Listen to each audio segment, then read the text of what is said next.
So here it is. I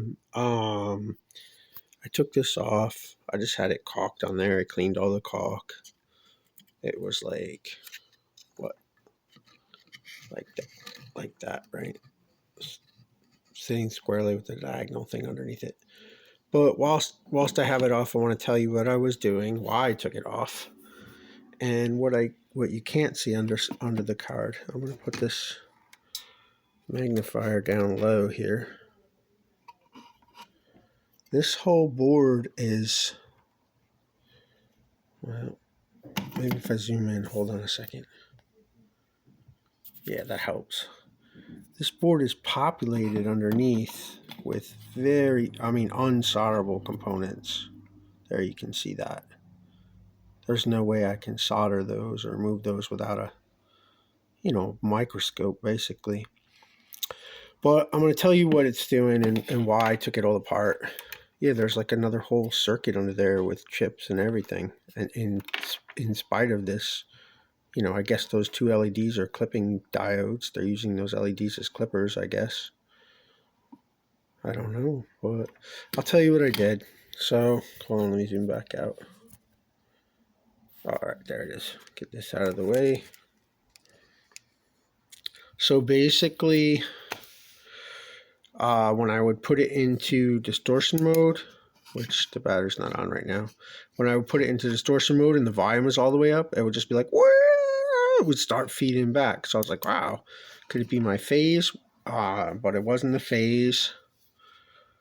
And then I would touch the wires and they would be extremely hot, like microphonic. And it was a combination. It was, these were all harnessed together. And I remembered something about crossover, like with like a microphone snakes. Like if you squeeze them too tight with wire clamps, that it'll, cause crossover because you're basically making a tight coil in a field by squeezing them tightly. But I don't know if that's what was happening. But so I'm disconnecting some of these one by one. But this is the power. This used to be connected directly to the card. It didn't have any length of wires, which shouldn't matter, but it is definitely creating another field that wasn't there before. And as you can see from that tiny circuit, this thing is very specific for what you would expect to be like, a 5-piece amp. It's not. There's like, 50 pieces there. But so then the other thing was my jack wire was there. It was hardwired to the card. There was no wire. So now I've created another microphonic electromagnetic field or whatever I've created there, whatever monster I've created. And so I couldn't figure out what was going on. The wires, I'm like, how I had them. You saw how they were all harnessed nice and neat, and I'm touching them. And in the hot mode, I had to turn the volume way back, which I never used to have to do, right? And they were extremely microphonic. And I'm like, wow, could it be because I've added these wires? So I flip it over and I'm looking and I'm like, perhaps it's because I'm running my speaker wire and my battery electric, which is not grounded, together with these things. That's possible. I probably I'm going to screw this on. I'm going to drill holes and screw it on so I can take it back off if I have to, so I don't have it caulked on there and have to pry it off. I'm just going to screw it on. So yeah, it looks much better from the top side, obviously.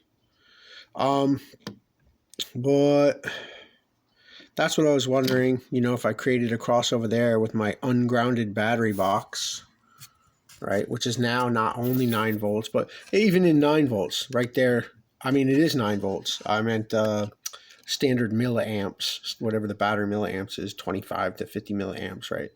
But it's 9 volts either way, even if they're both on, so that shouldn't matter. But I may have created, an ungrounded crossover by squeezing them tightly together, and I checked them and I squeezed the shrink wrap and loosened it up so it slides. It's not that tight, honestly.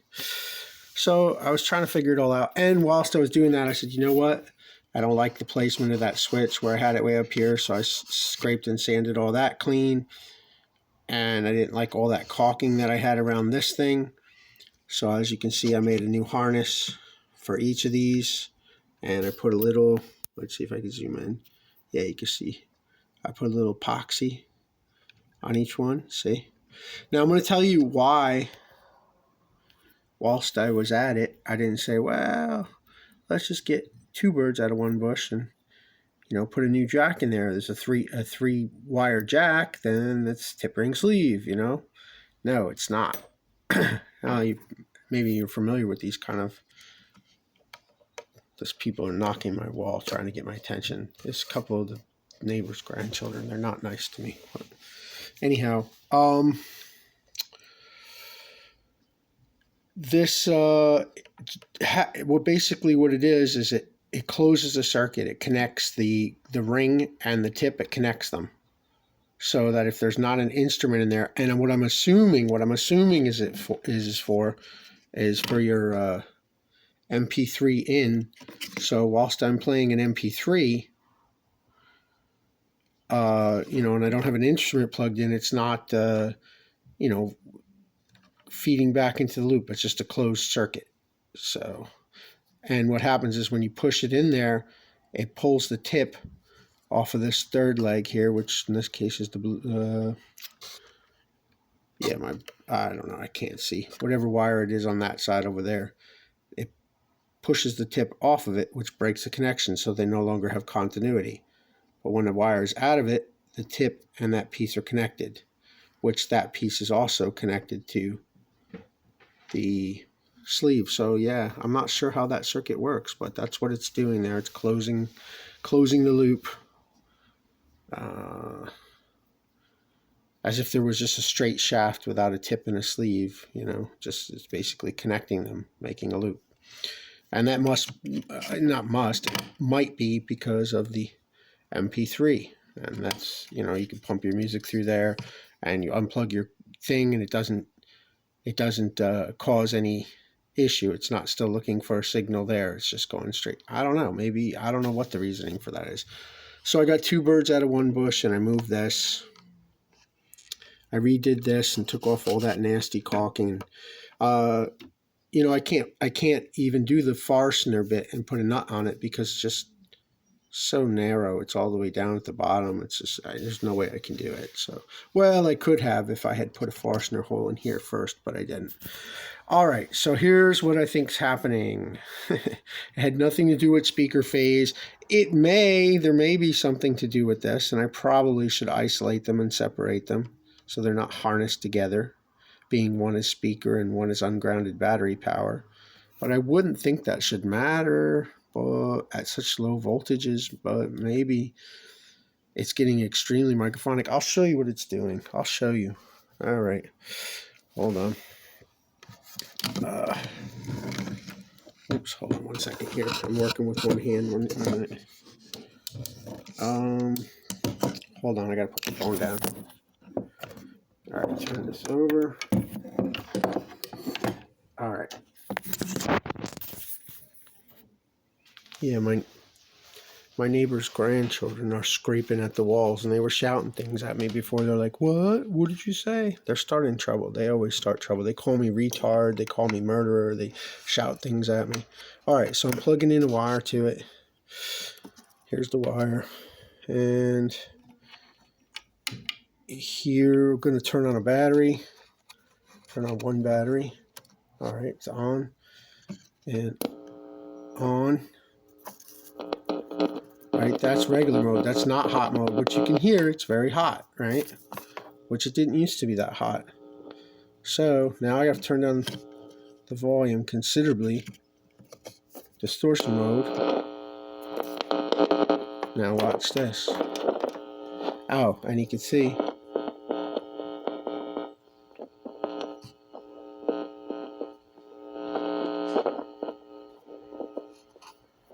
that's my speakers. That's my batteries. When I hold the battery and the speaker, that does something. This is my jack. That's very microphonic. I'm wondering, if adding that wires has added some. But I'm going to show you what I think it is. And you might laugh because I might be right. But anyway, what happens is if I turn it up. Oh, now make me a liar, right? Now it's not doing it. Hold on. Huh, maybe I've done something different. Yeah, maybe I'm right. Well, you know what? Maybe it is partly what I'm saying, right? That I suspected that some of this harnessing together had something to do with it, right? You're going to laugh when I tell you what I think it is. You look at my nice handwriting there. Headphones. But then I messed it up because I put the lacquer over top of it and it ate into the ink. I had it written in all script and then I just went back over it in print. So, oh yeah, this is for, where is it?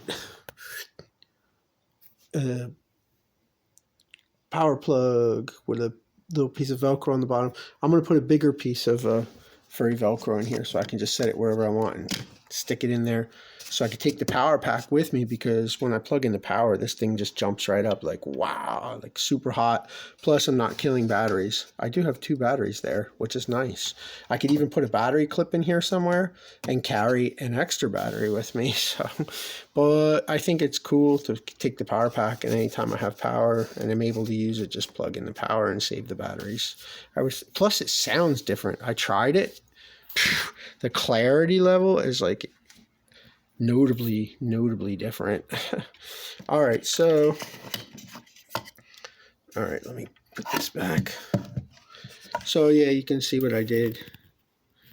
You can see what I did here. Just, made little harnesses for each, scraped away all that nasty looking caulking, like that caulking, see? And just made nice little harnesses with epoxy on them.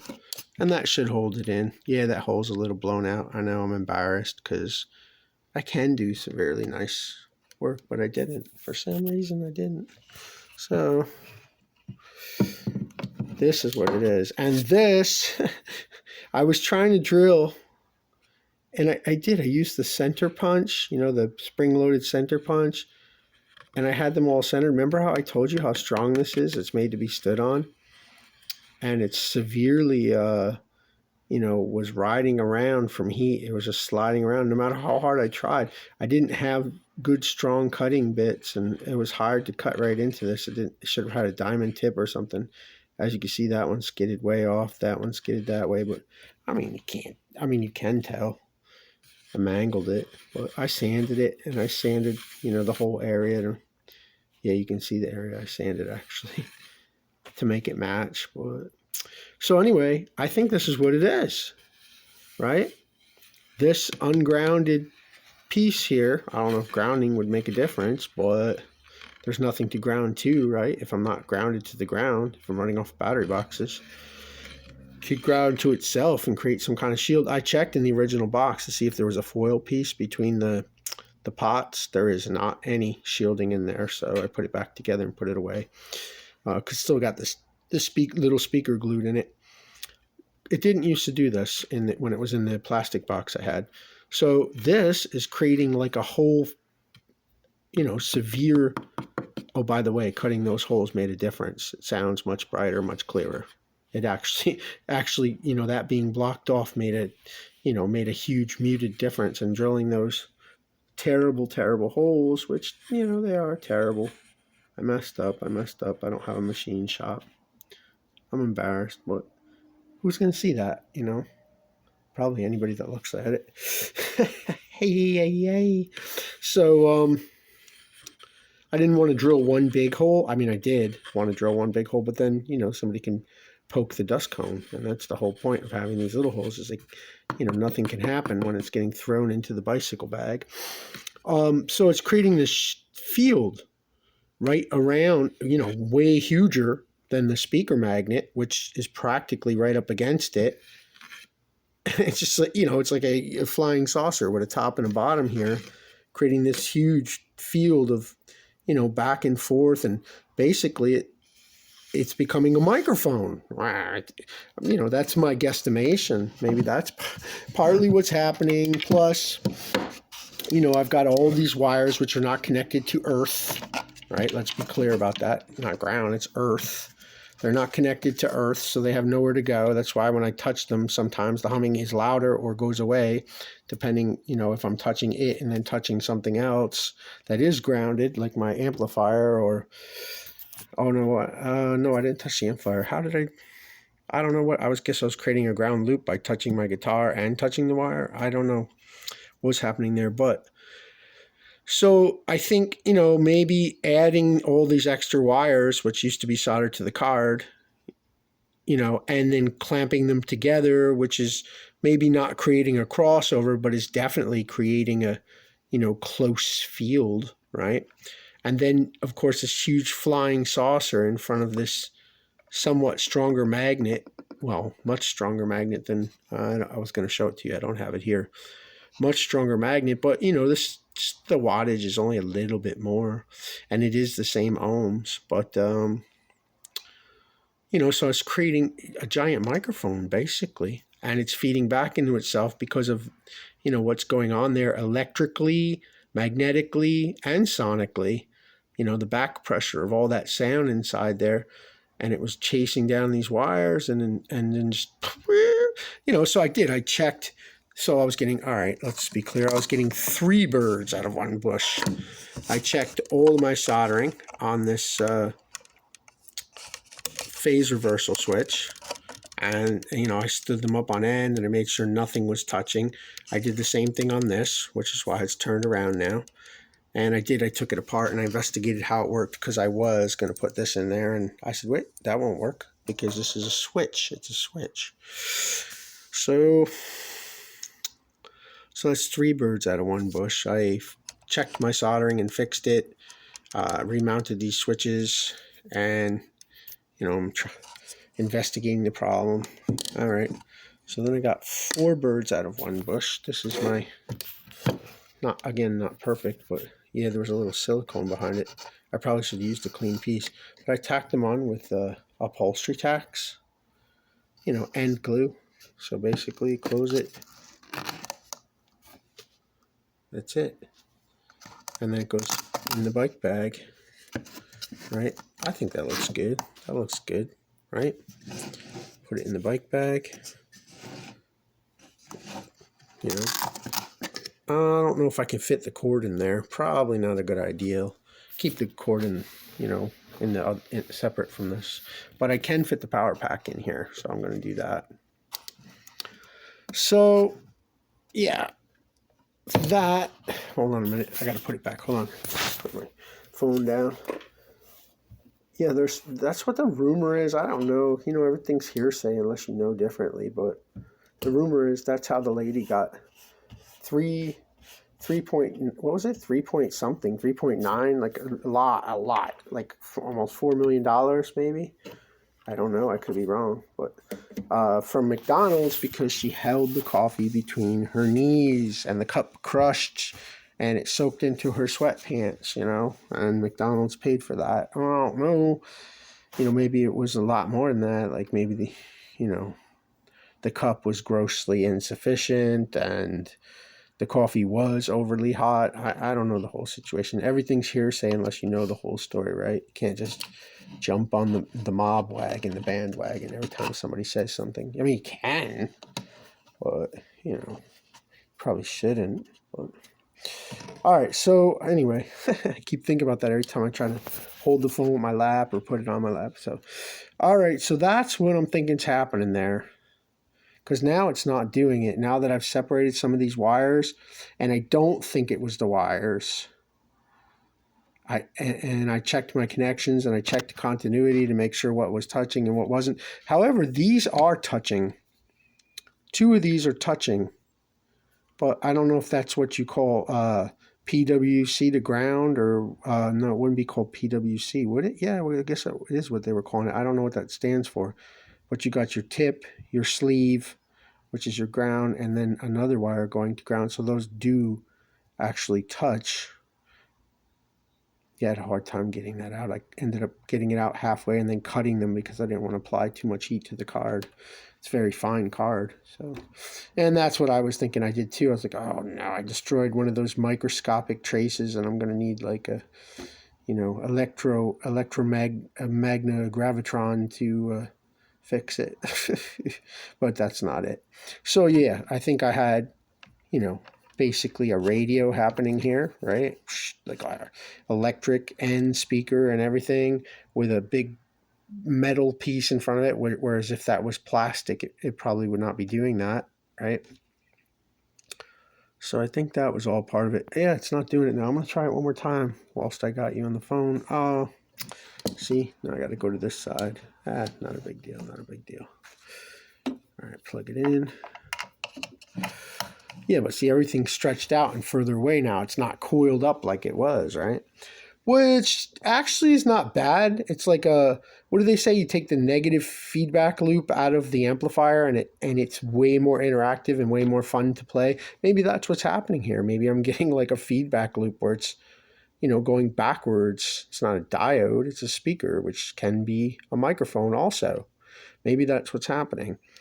So I'll try it again. I'm going to turn it down first so I don't blow myself out. And I'm going to give it the full, milliamps, highest milliamps possible. All right, that's regular. That's drive.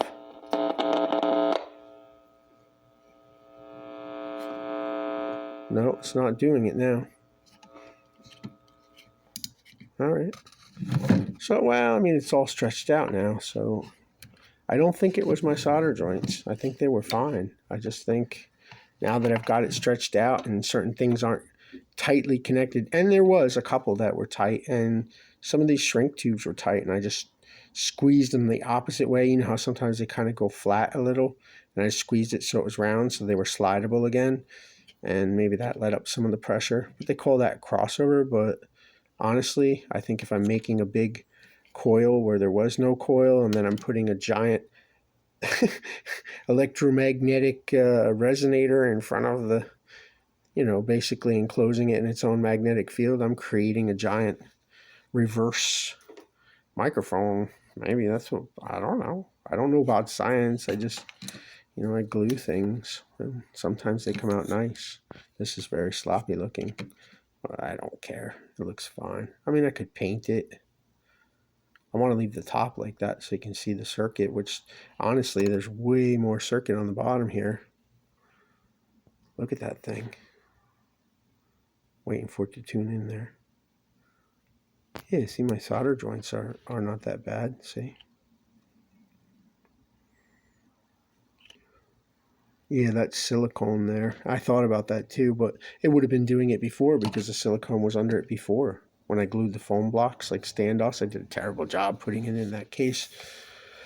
So yeah, that's not it. I think it's exactly, I mean, I don't know if it's exactly, but I think it's likely that it's what I said. I created a giant, receiver coil.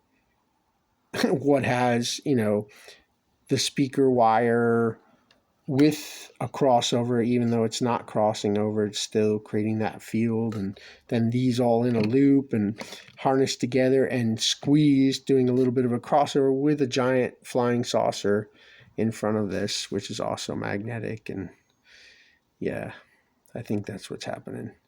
But it actually sounded cool. I just had to roll the volume way back when I play it, but it was like severely, severely hot. Like, whoa, like 2 or 3 times as hot as it was. And it would be like, where,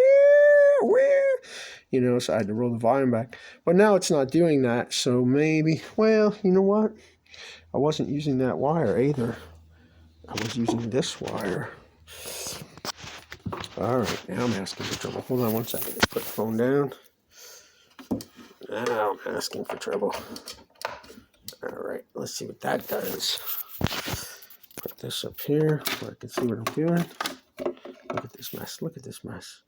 I want to go through this because I want to save these little legs from the components because they work good for standoffs or for, jumpers or little harnesses or something, because it's, honestly, I have copper solid core wire in there that I could just strip. I could probably just take the vacuum and I want to put those in the recycling bin. No, that's all recycling stuff there. I don't want to waste any of that. I don't like to waste things.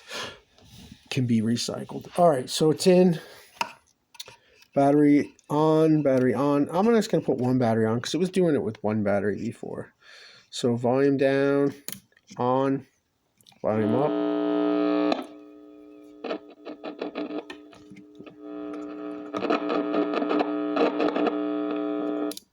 Nope, it's not doing it at all now. So that's what it is, right?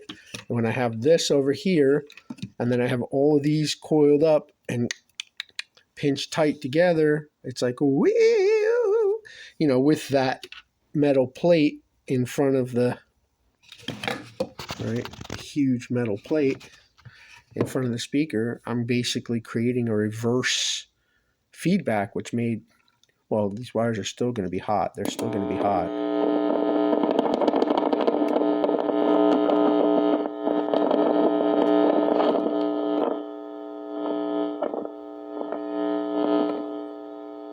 Yep. All right, I think I need to disconnect these. See how I got them going through the hole in the board there? I think I need to disconnect these two and run them on opposite sides, like, you know, they're close cousins. They can't be married. Well, they could be if they're in love, but I don't want them in love because they're making extra racket. But, well, you know,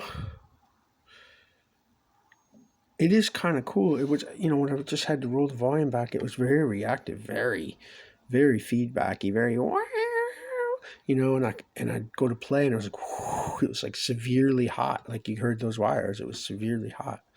So I am going to harness stuff together, but the battery power and the line power, I'm going to harness those two together in a nice, neat coil with whatever I have hanging off here. I don't know, I may still mount this. I don't know where I'm going to mount it. I don't really want to cut a notch into the box like that. You know, even if I drill a neat hole and then cut the two sides down and then slide it down in there. And then what would have to happen is, because of those tabs, I'd have to, you know, make a little notch in the box right here with a flat bottom bit, which I could do all that, but I think I'm just going to coil it up and leave it hang there, which I'm fine with that. I'm fine with that. Plus I have some wire harness clips with a screw hole. I could, you know, screw something to the lid here. But I'm going to separate the battery and the power line, and I'm going to rope those together. And then the jack and the speaker, I'm going to rope those together. I don't know. I don't see why I shouldn't be able to rope them all together, but I guess I do see why. Because I created a giant radio with a, you know, with a receiver coil, basically. I don't know. I mean, that's what it seems like was happening. But anyway, I got a few birds out of the same bush, and I moved that and put the epoxy on and fix that and put the epoxy on, and then yeah, that's about that. I played it a little bit earlier. It sounds way clearer without the grill on it, but now that I drilled those holes in the front of the grill, it also sounds clear, and it sounds severely clearer with way clearer high end and less low mids when I run it with the live power. So I got the little piece of Velcro there, but I'm gonna put a big piece of fur in there so I can stick that in there so it doesn't come loose and slam around inside there, you know. I'll probably put a big piece on that also, on that plug also, and take the plug with me and keep it in there because, you know, that's better, right? If I can use the power, I'll be like, oh, there's a plug outlet here in the park, you know. Also save the battery, and then. So anyway, I wanted to share that, right? Because people share, and that encourages others to, you know, learn the hard way like I do. Actually, you heard it. It sounds all right. It sounds even better now that I drilled those holes. It's funny how a teeny little bit of porting made all that difference, but it's only that big of a speaker, so I guess I can understand how that would make a huge difference. So I'm going to drill holes in here and put screws so that if I feel like I want to take it off for any reason, I'll just be zip, zip, and it's not a big, huge scraping project. And, you know, probably I'll take a little bit of blue paint and paint all these scary looking edges. And the top, I'll just leave it clear like that. It looks fine. You know, it's not a beauty show, but it should look beautiful, but it doesn't. I thought about putting a washer around that blown out hole, but I can't do that because, well, I could unscrew that and then, you know, use the step bit and, you know, angle that hole in and clean it a little bit, but it doesn't look that bad. I mean, all right, so it does. Doesn't look that bad. Yeah, twist bits, right? Twist bits, they don't cut very cleanly. Once they get going and they grab, it's like they just rip right through there. Yeah. All right. I guess that's that. So maybe I solved my own issue. I mean, I didn't solve it, but you know, you can see what's happening. These become very microphonic, and I think that big field that I've put in front of the only way to do it would be to pop it off and try it without it and say, oh, look, now it's not doing it. But honestly, these are all wires that were not there before, and this was a very hot amp to start with. So this makes a big difference, right? So there you go. Hope that was enjoyable or informational or inspirational, because that's what, you know. Yeah, see, I just folded it over. That's and then I tacked it with upholstery tacks. And the same here, tacked with upholstery. Yeah, that piece had silicone on it because it's a reused piece, right? I know I can pull that silicone out of there. I'm seeing that. It's a reused piece. I should pull it out because I don't like the way it looks. I try to reuse things, you know, like I save all kinds of little scraps and little pieces because, you know, it can always, even a double-sided tape that doesn't even stick anymore because, oh, I could put glue on it. It's a little foam pad. It's not garbage, right? I remember when I worked on the job site, the Mexicanese guys on the job site, they used to tease me. They used to call me Wally, you know, the robot from the movie who collects all those things. And they'd say, oh, Wally, look, what's that in the dumpster? That's not garbage. And I'd be like, no, that isn't garbage. Who put that in there? And I'd, you know, I'd go collect it out of the garbage. So, all right, see you later. Bye.